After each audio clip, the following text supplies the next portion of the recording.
Oh, hello, it's Prentis here doing a video today about forgiveness. I think the world needs a lot of forgiveness. Um, we're always angry. There's a lot of anger in the world. Um, not all the time, because now we can always retreat to our little, our homes and go on our whatever news feed that we're used to and get the same stuff that we're always um looking for, and that's comfortable for us. But we don't get along with other people when we meet them, and yeah, there's not a lot of love in the world there. So forgiveness is like a spiritual block. Like it stops you from making any progress. And it's a weight, and it really weighs you down, and you hold on to all the anger that you're angry about, and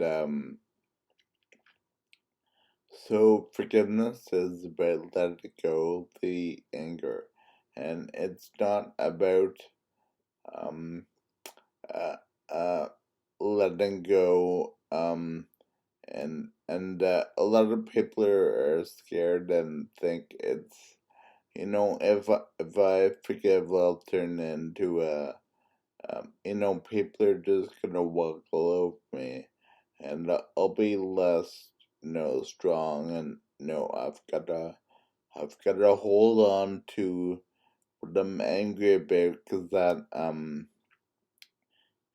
is really helping protect me, and it's really, what a solid, something solid I'm holding on to.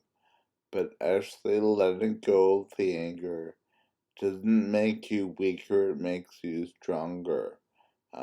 It helps you in the spiritual life a whole bunch, and you just you feel lighter when you forgive. And forgiveness does not mean, um here's why it does make you weaker, because it does not mean that you forgive the sin, and it does not mean that you forget the sin either. So you're forgiving the sinner, so you're forgiving the person that hurt you. You're not forgetting that they hurt you, so that um you're not wearing rose-colored glasses thinking, oh, the world's all great. Like, you remember that you were hurt, and hopefully that's gonna help you not get hurt again. But the answer is not to hold on to the anger about that you were hurt in the first place. It's to let that go, and to remember that you were hurt, and hopefully let that be kind of a help, to not get hurt again. And yeah, and to forgive the sinner but not the sin. So you don't, if someone stole from you, or someone betrayed you, or whatever it was, you don't say, oh, that's okay. That was not okay. But you're letting go of the anger against that person. So, the two videos, I'm gonna post. One is about Billy Joel, singing the song, We Didn't Start the Fire. and that was a popular song in the late 90s, late 80s, sorry. And he was talking about all the events, the major events in history that contributed to, things being kind of, a bit screwed up in the world.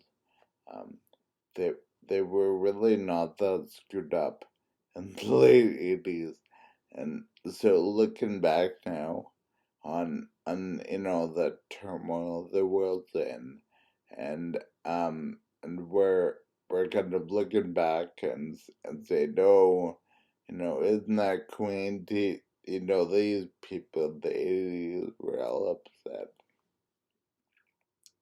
But anyway, the world is it's screwed up. But the point is, Billy Joel did not start the fire, and none of us started the fire. So you look back on generations, and only if only these people of this time, if they would have acted a certain way, that would have made everything better. And oh, if only our parents had taught us the right things. And yeah, and the same for the church. Maybe if the and it's complicated. So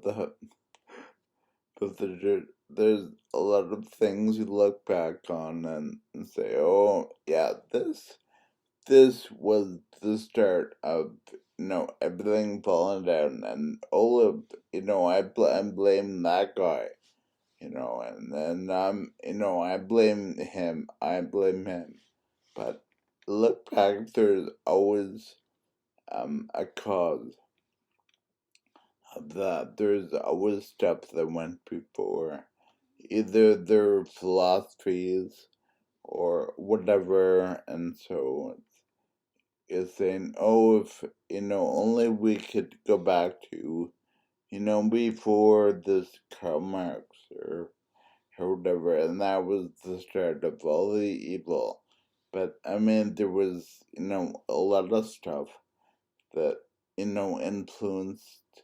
Well, Karl Marx is a bad example, but like uh, you could pick your philosopher and say, okay, well, that was the start, but there's really not like a start.